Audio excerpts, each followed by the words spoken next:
Hello, my kings and queens, and welcome to another day's upload. If you are new on the channel, welcome. I thank you so much for tapping on today's link. Go ahead and hit the subscribe button and smash the notification bell so you'll be sure to catch all my future uploads. For all my returning subscribers, thank you so much for coming back to yet another day's upload. For anyone who is new, my name is Wanda, and this is Grandma Does It All. Please share my channel out with your family and friends, and also on your other social media platform.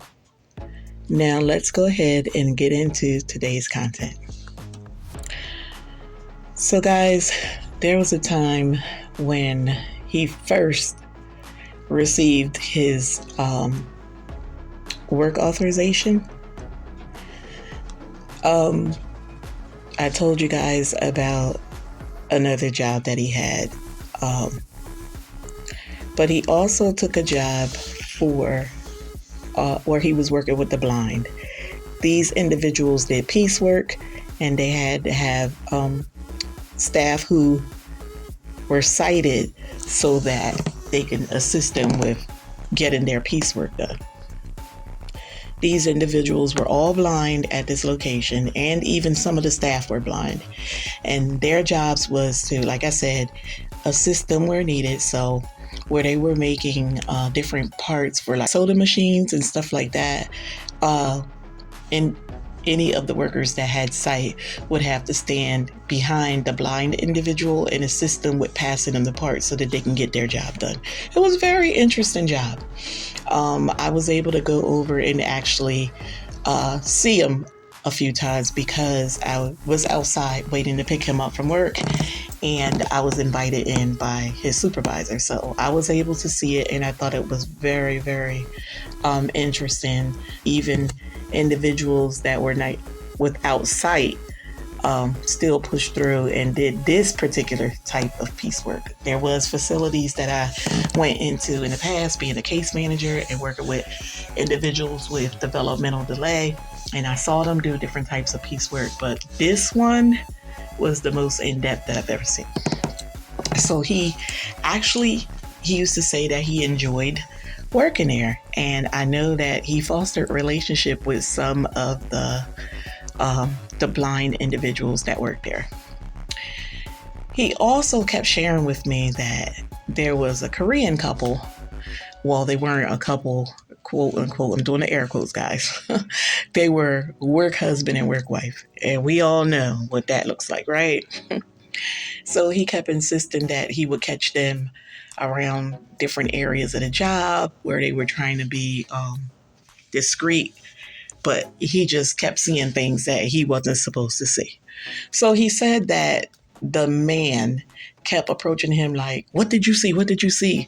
And he kept insisting to me. I kept saying to him, "I didn't see nothing. I didn't see nothing." So I said to him, it was best to mind his business. Just go there, get your work done, come on home.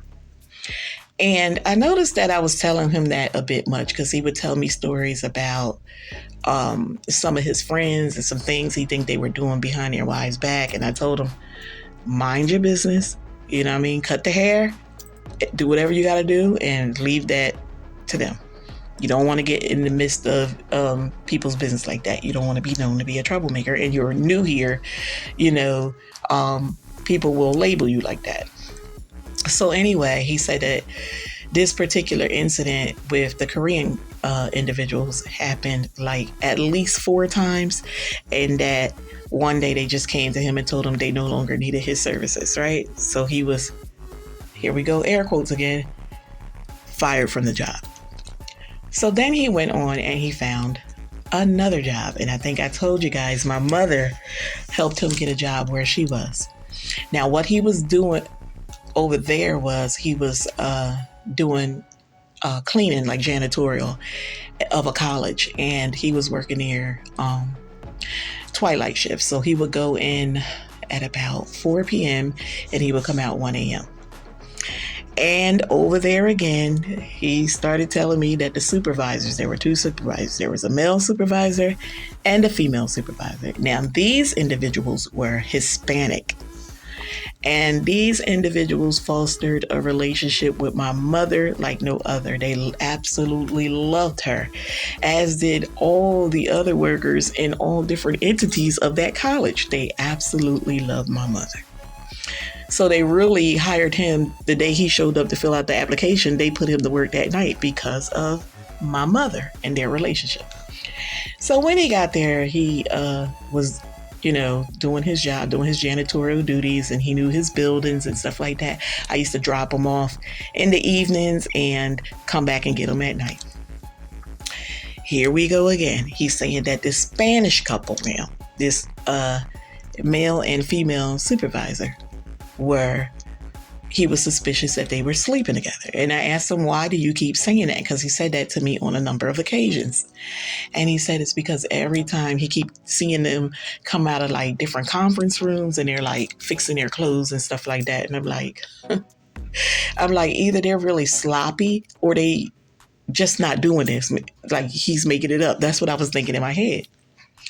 So then he came say another week or so passed, and he came again and he told me, Mama, I think these two people, Damien and them, they're sleeping together on this job. I promise you, they're sleeping together. I keep courting them. And I said, again, just like I told you on the last job, you need to mind your business. Do your work and go home. Who cares what they're doing on the job? I never understood people always looking to have one up on somebody else. Like, why is it your business if they are sleeping together? Just stay from over there. I really couldn't give him enough advice to just do what you're supposed to be doing. Put your tunnel vision in effect. Mind your business. If they're over there, don't even go that way. Go in another direction. I have this pattern that I do at work, and every time I'm coming out of the male bathroom over on the D ward, here they are. And I'm like, again, just mind your business. So he kept telling me this, and it went on, I want to say about 6-7 months. And then he came home and he said, I caught them red-handed. And I said, you know what? I don't even care. I don't know these people that you're talking about. It's useless for you to even share this with me. And you shouldn't even care. So he eventually stopped working there and found another job, is what he told me. But come to find out, he was fired. And guess why, y'all? For sleeping on the job. Not with anybody, but I ran into the supervisor, the female Spanish lady, and she told me night after night after night, this ninja was found in a coat closet sleeping on the job.